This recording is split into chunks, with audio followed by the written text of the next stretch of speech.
Hello, Chris from WIZZFX. I wanted to show you how I mixed one of the BBC Sounds of the 90s mini mashup IDs. We all know how to put Beatmatches and things together using acapellas and instrumentals and samples and things. So I wanted to focus more on how I kind of glued these all together and got them to feel like they were in the same space and kind of brighten them up and make them feel modern. I really like using the tonal balance control on the right of the screen here. So I'm going to be referring to that a lot. It's from iZotope, great plugin. Broad and fine are the two modes. Right now we're on broad. This is what fine looks like. I'll be toggling between each as things play back. I'll try to remember to point out what is happening and what I'm looking at after each playthrough. So let's listen to the sound design, the music and sound effects and things. No voices, I've taken that all out. No mastering, taken all of that out. Just the raw idea. Here we go.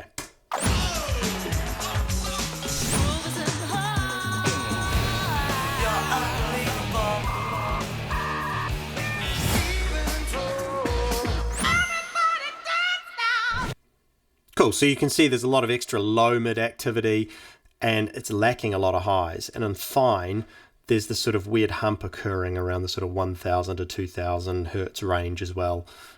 Those meters are a bit weird. They kind of shift around a lot and they need to settle into place and they clear when nothing's playing through them, which is why that disappeared. But you could sort of see that hump there briefly.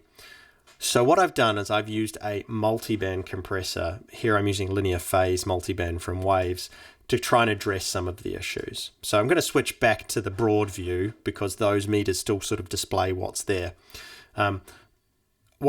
Looking at the meters, I want to tighten up the bass a little bit, control those low mids. The high mids seem okay, but the highs are lacking. So thinking about those things, that will help me set up my multiband. So that's what I've done. I've sort of got a setting here for the bass that's going to just tighten it ever so slightly.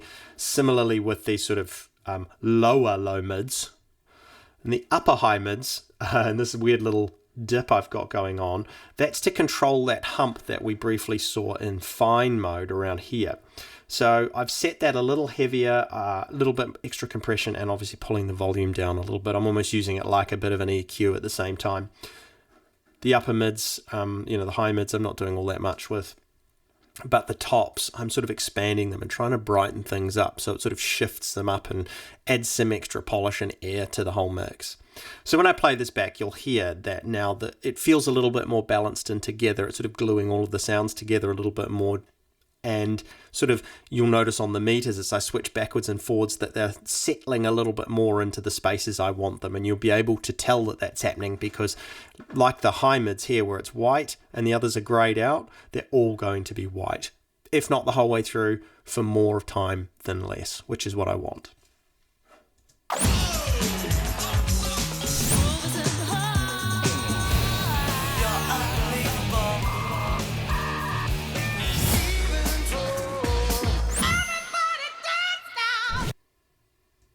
So I'm pretty happy with that. That's really controlled it. It's glued everything together by virtue of being compression as well.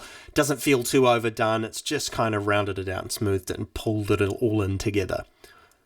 Now what I'd like to do is just boost the volume a little bit, get a bit more volume, loudness, and also catch any wild peaks that might be occurring. So I'm just going to use a straight up limiter. Waves L1 here will be fine for this task. You'll see it very rarely registers, only when there are 3 or 4 sounds playing at once and only very briefly, just to catch those wild peaks. Actually, most of the time when there's a whoosh or a bit of sound design. So let's play that through again.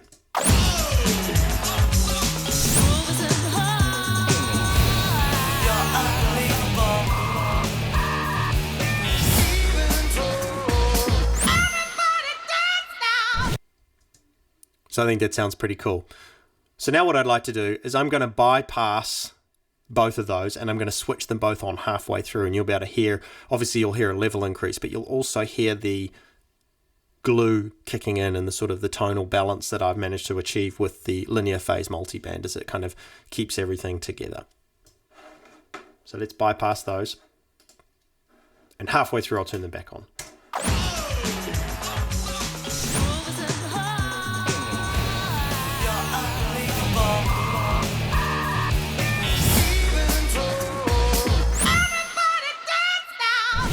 There you go. That's how you do it.